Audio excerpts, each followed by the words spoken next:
오늘의 주요 뉴스입니다. 중국 최대 전기차 업체 비아디가 오늘 국내 승용차 시장에 상륙했습니다. 가성비를 앞세운 비아디가 테슬라를 비롯해 국내 완성차 업체들과 치열한 경쟁을 예고한 가운데 전기차 시장에 지각 변동이 일어날지 촉각이 쏠립니다. 한국은행 금융통화위원회가 오늘 새해 첫 통화정책 방향 회의를 열고 기준금리를 3%로 동결했습니다. 다만 경기 부양을 위해 다음 달 기준금리 인하 가능성은 열어뒀습니다. CJ그룹이 주가 하락세를 끊어내지 못하면서 1년 새 시가총액이 2조 4천억 원이 줄었습니다. 푸드, 뷰티, 컬처 등 핵심 자회사들이 실적 줄부진을 겪고 있는 데다 대내외 각종 잡음에 시달리면서 시장의 시선도 부쩍 차가워졌습니다. 대한항공이 아시아나항공을 인수하면서 자회사 저비용 항공사 간의 통합도 속도를 내고 있습니다. 다만 에어 부산을 놓고 지역사회와 시민단체들이 독립적인 분리 매각 등을 요구하고 있어 통합 과정에서의 갈등은 당분간 계속될 전망입니다.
여러분 안녕하십니까? 1월 16일 서울경제 뉴스5 시작합니다.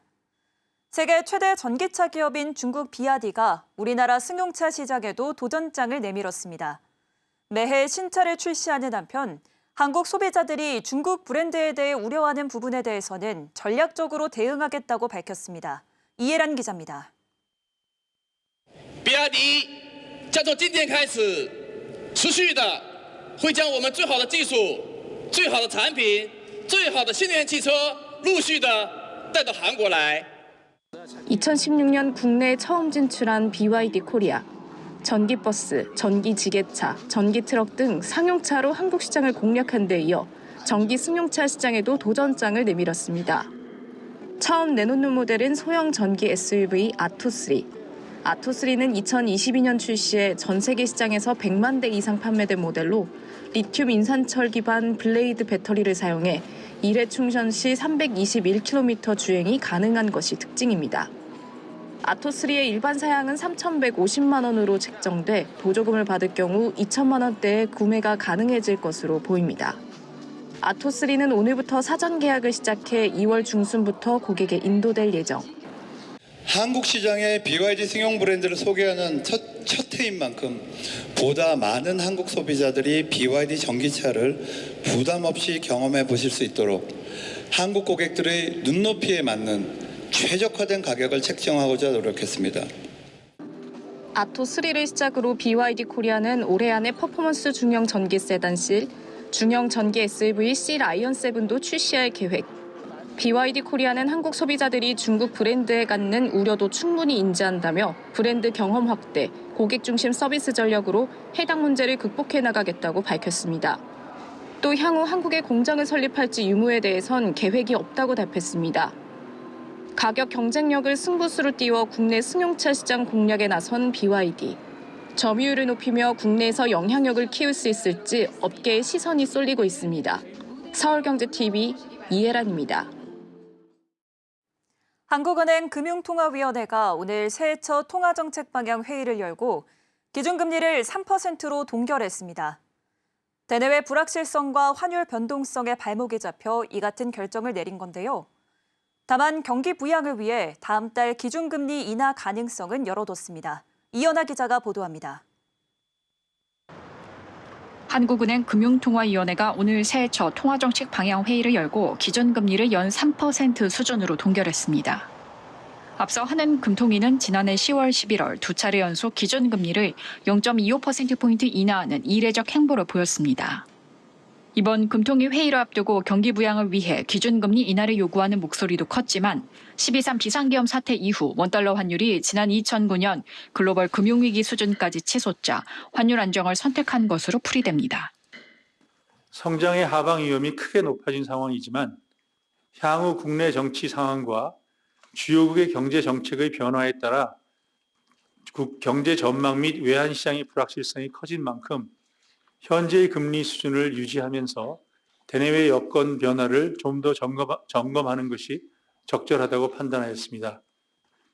한은 이창용 총재는 전 세계적으로 보이는 달러 강세 현상과 국내 탄핵 정국 이후 정치적 혼란을 환율 급등 주요 원인으로 지목했습니다.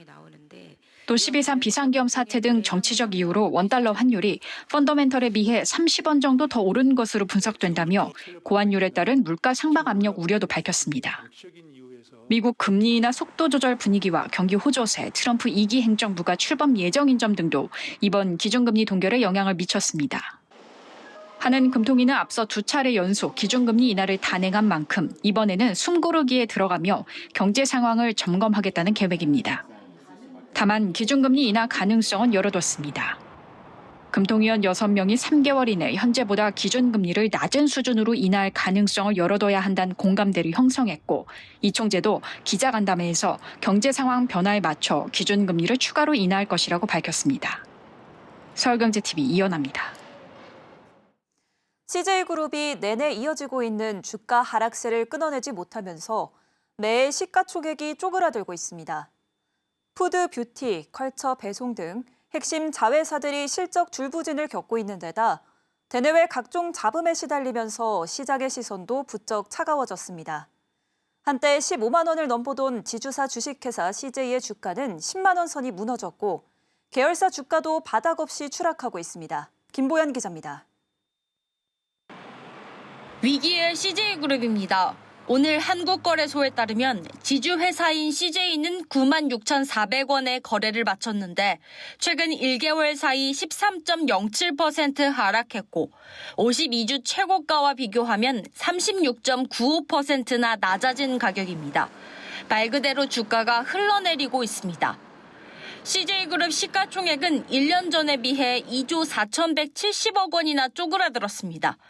양대 주력 계열사인 CJ제일제당과 CJ대한통운, 미래 핵심 사업이라 자부했던 CJENM까지 모두 실적 부진을 겪으면서 시총이 큰 폭으로 하락한 영향이 주요했습니다. 지주사와 계열사가 주가 부진을 서로 부채질하는 양상입니다. 지난해 3분기 연결 기준 CJ그룹의 부채 비율은 166%로 전년 말보다 더 높아졌고 분기순 손실은 2,952억 원에 달합니다. 1년 안에 갚아야 할 빚인 유동부채는 15조 4,819억 원으로 1년 전보다 더 늘어났고 회사에 위기가 닥쳤을 때 대처할 수 있는 현금성 자산은 같은 기간 3조 6,464억 원에서 2조 9,602억 원으로 감소했습니다. 증권가에선 향후에도 CJ가 유의미한 기업가치 제고 방안을 제시할 여지는 적다고 전망하고 있습니다. 투자 성과는 더디게 나타나고 자금 압박은 커지는 상황입니다. 티빙과 웨이브의 합병 모멘텀이 힘을 잃은 가운데 500억 원을 투입해 올 상반기 기대작으로 꼽히며 ENM의 핵심 모멘텀이 될 줄 알았던 드라마 별들에게 물어봐 마저 저조한 시청률을 기록하고 있어 개인 투자자들의 손실도 큰 상황입니다. 최근 NH투자증권은 자사 고객 기준 CJ ENM 투자자 100%가 손실 구간에 머물러 있다고 밝혔습니다. 이들의 평균 수익률은 마이너스 51.3%며 평균 단가는 12만 6,041원입니다. 그룹의 현금 곡간이자 최후 보루로 꼽히는 비상장사 올리브영도 온오프라인 연계 즉시 배송 서비스인 오늘드림 관련 소비자 기만 문제를 해결치 못해 반품 시스템 문제가 도마에 올랐습니다. 온라인 커뮤니티엔 오늘 드림 서비스를 이용하면서 주문이 자동 취소되고 왕복 배송비를 내야 하는 배달 문제를 겪었다는 사례가 수차례 올라오는 등 국내 뷰티 플랫폼 가운데 배송 상품 품질에 대한 민원이 가장 많은 것으로 집계됐습니다. CGV 등 자회사들은 금융사를 찾아 지원을 요청하거나 투자 유치, 지분 매각, 채권 발행, 자산 유동화 등 자금 조달을 위한 각종 방안을 모색하고 나선 상황이나 그룹 전반에 대한 투자 심리가 얼어붙은 터라 시장의 시선은 더욱 차가워지고 있습니다. 서울경제TV 김보연입니다. 대한항공이 아시아나항공을 인수하면서 자회사 저비용 항공사 간의 통합도 속도를 내고 있습니다. 다만 에어부산을 놓고 지역사회와 시민단체들이 독립적인 분리매각 등을 요구하고 있어 LCC 통합 과정에서의 갈등은 당분간 계속될 전망입니다. 김효진 기자입니다. 대한항공과 아시아나항공의 화학적 결합에 이어 산하 LCC들도 결합에 속도를 내고 있습니다. 진에어, 에어서울, 에어부산이 통합 LCC로 재편될 예정입니다. 통합 LCC는 진에어를 중심으로 통합될 예정으로 사명도 진에어가 될 것으로 알려졌습니다. 진에어는 이번 통합으로 항공기 58대를 보유하게 돼 단숨에 국내 LCC 시장 점유율 1위에 오를 전망입니다. 다만 통합 LCC 허브가 인천국제공항이 될 것으로 관측되면서 에어부산을 놓고 지역사회의 반대가 커지고 있습니다.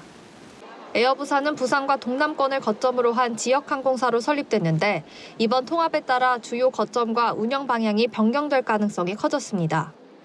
특히 통합 후 운영 계획이 인천을 중심으로 치우칠 가능성이 제기되면서 지역 기반 운영과 가덕도 신공항과의 시너지 효과를 저해할 수 있다는 우려도 낳고 있습니다. 업계에 따르면 에어부산은 김해공항에서 약 35%의 여객 점유율을 기록하고 있습니다. 지난 2014년부터 지난해까지 10년 이상 유지된 점유율로 김해공항을 이용하는 항공사 중 1위를 차지하고 있습니다. 지역사회가 에어부산의 거점 이동을 반대하는 이유입니다. 부산 지역 시민단체들은 에어부산의 독립적인 분리매각과 통합 LCC 본사 부산 유치, 신생 지역항공사 설립 등을 요구하고 있습니다.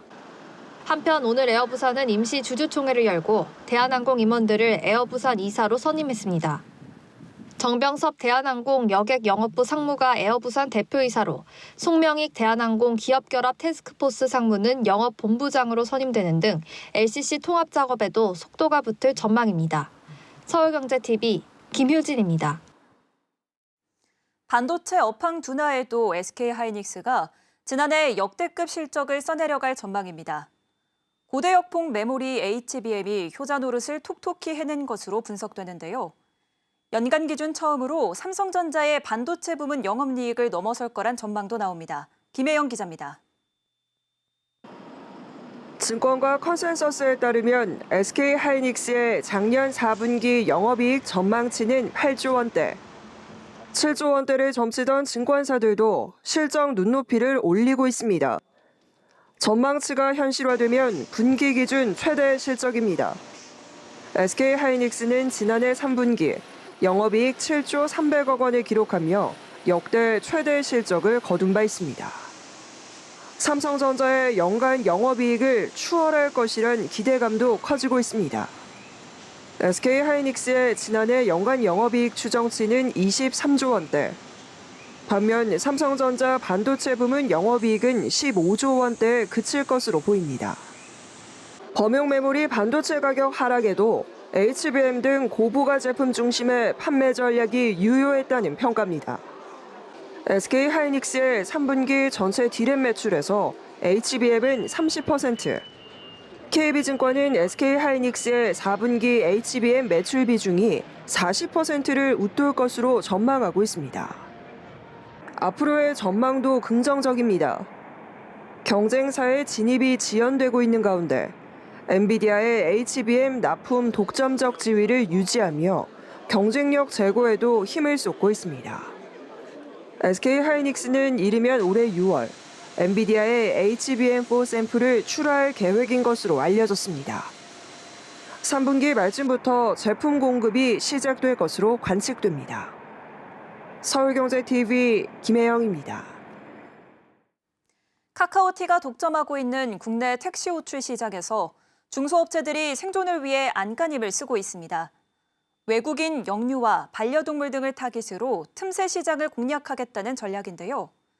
카카오티 점유율 95%의 아성을 넘기 위한 노력, 이수빈 기자가 알아봤습니다.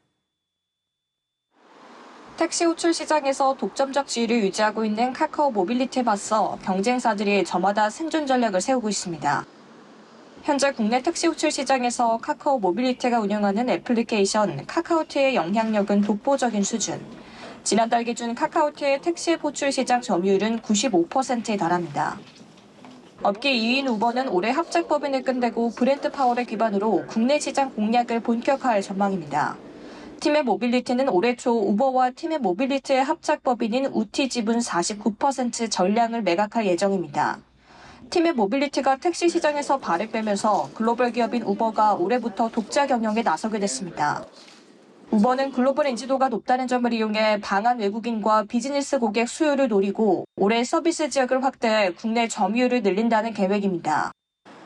타다는 특수 고객 수요를 노리는 데 집중하는 모습입니다. 특히 최근 영유아, 반려동물과 함께 동승하는 고객들을 위한 신규 라인업을 출시하는 등 다양한 옵션을 제공하는 데 주력하고 있습니다. 또 타다는 기업 협회와의 이색 협업에도 적극 나서겠다는 계획입니다. 타다는 캐세일 퍼시픽 항공사 마일리지 적립, K의료건강협회와 협업한 환자 이동 서비스 등 지난해 다양한 협업을 진행한 바 있습니다. 반면 그간 프리미엄 택시를 표방해온 IM택시는 올해도 고객 경험을 향상하는 데 집중한다는 계획입니다. IM택시는 불만족스러운 경험이 있었던 기사와 다시 매칭되지 않도록 차단하는 기능을 이달 14일부터 도입해 서비스 개선에 나섰습니다. 국내 택시 호출 시장에서 카카오티의 독주가 계속되고 있는 가운데 올해 각기 다른 전략을 세운 경쟁사들의 행보가 업계 지형을 바꿀 수 있을지 주목됩니다. 서울경제TV 이수빈입니다. 기후 붕괴라는 말이 나올 정도로 예측을 벗어난 이상기후 현상이 심화하고 있습니다. 기후변화에 따른 생명과 재산 피해 규모도 커지면서 보험 시장이 체감하는 기후 리스크가 확대되고 있는데요. 보험업계도 기후변화에 대응하기 위한 움직임이 분주해졌습니다. 김도아 기자입니다. 미국 로스앤젤레스에서 발생한 대형 산불이 9일째 이어지고 있습니다. 불이 난 지역은 지난해 이례적으로 8개월 넘게 가뭄이 이어진 곳으로 바싹 마른 풀과 나무가 불쏘시개가 된 것이란 분석이 나옵니다. 여기에 국지성 돌풍까지 발생하면서 사상 최악의 피해를 낸 것으로 추정되고 있습니다. 현지 시간으로 15일까지 파악된 산불 피해 지역의 건물 피해 규모는 12,000여 채, 사망자와 실종자도 속출하고 있습니다. 현지에서 영업하는 국내 보험사들도 직격탄을 맞았습니다. 현재까지 파악된 손실 규모는 DB손해보험이 600억 원, 코리안리는 175억 원 수준으로 추산됩니다. DB손해보험은 산불이 난 지역에 총 37건의 계약을 갖고 있습니다. 손해액 한도를 초과하는 사고에 대해선 재보험사로부터 보장받기 때문에 보험금 손실액이 약 600억 원으로 예상되지만 아직 산불이 완전히 진화되지 않아 피해 접수가 늘어날 가능성이 있습니다. 앞서 한화증권은 보고서를 통해 LA 산불로 인한 DB손보의 손실액을 1,000억 원대 초반으로 추정했습니다. 이를 손익에 반영하면서 올해 영업이익 추정치를 5% 하향 조정했습니다. 국내 보험 시장도 극한 기후현상에 따른 폭염과 홍수, 폭설 등으로 자동차 보험과 장기보험 지급보험금이 증가하고 있습니다. 4대 손해보험사의 지난해 자동차 보험 누적 손해율은 1년 전보다 3.2%포인트 늘어난 82.9%에 달했습니다. 자동차 보험 손해율이 3년 만에 적자로 돌아서며 올해 보험료 인상이 불가피하다는 우려도 나오는 상황. 전문가들은 기후변화로 인한 위험이 증가할수록 보험사의 건전성과 안정성을 훼손하고 가입자의 보험금이 올라가는 악순환에 빠진다고 지적합니다.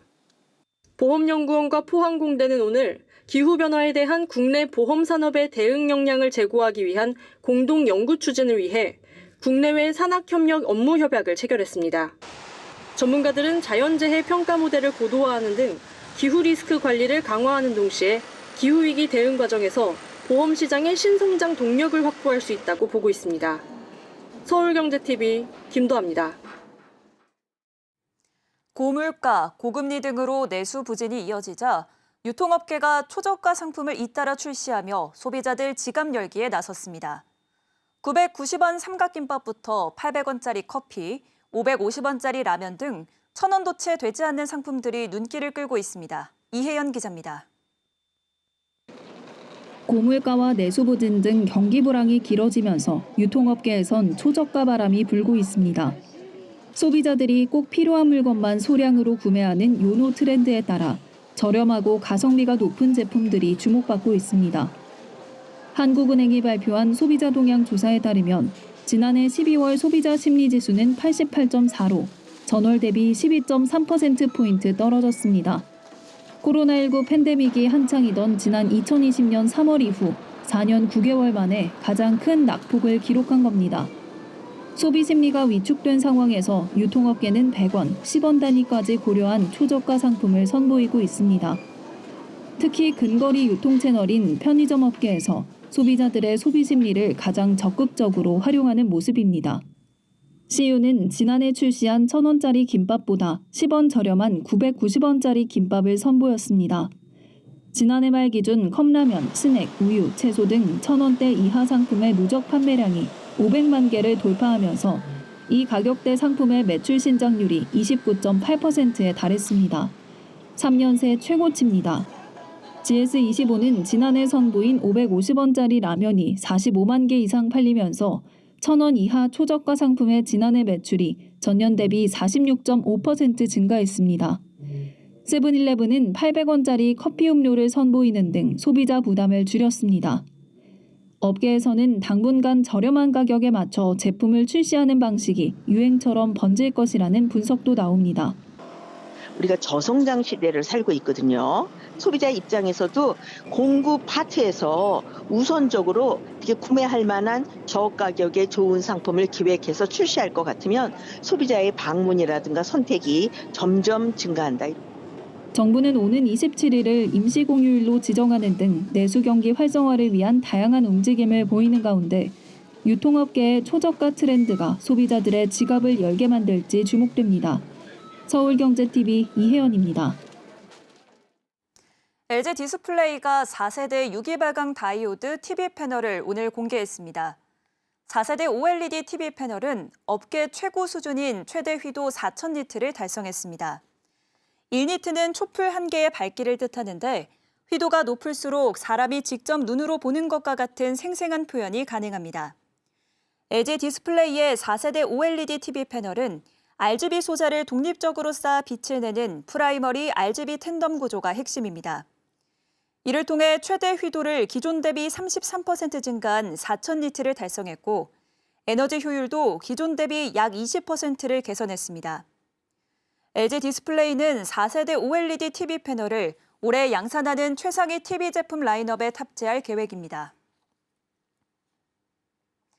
미국 정부가 인공지능 등 분야의 중국 기업 20여 곳을 거래 제한 리스트에 추가했습니다.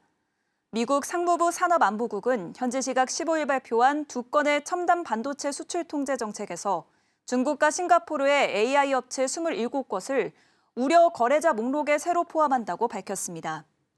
목록에 오른 기업들은 미국 정부 허가 없이 상품이나 기술 수출을 받을 수 없게 됩니다. 아울러 이번 규제안에는 14나노미터나 16나노미터 이하 반도체와 관련해 별도의 세계적인 통제에 따라 제한을 받고 이를 중국 등에 팔려면 정부 허가를 받도록 하는 내용도 담겼습니다. 삼성전자와 인텔, TSMC, 글로벌 파운드리, ASE 등 BIS가 승인한 반도체 조립 테스트 업체는 24곳으로 이들 업체는 미국의 규제 적용을 받게 됩니다. 서울경제 뉴스5 저희가 준비한 소식은 여기까지입니다. 시청해주신 여러분 고맙습니다.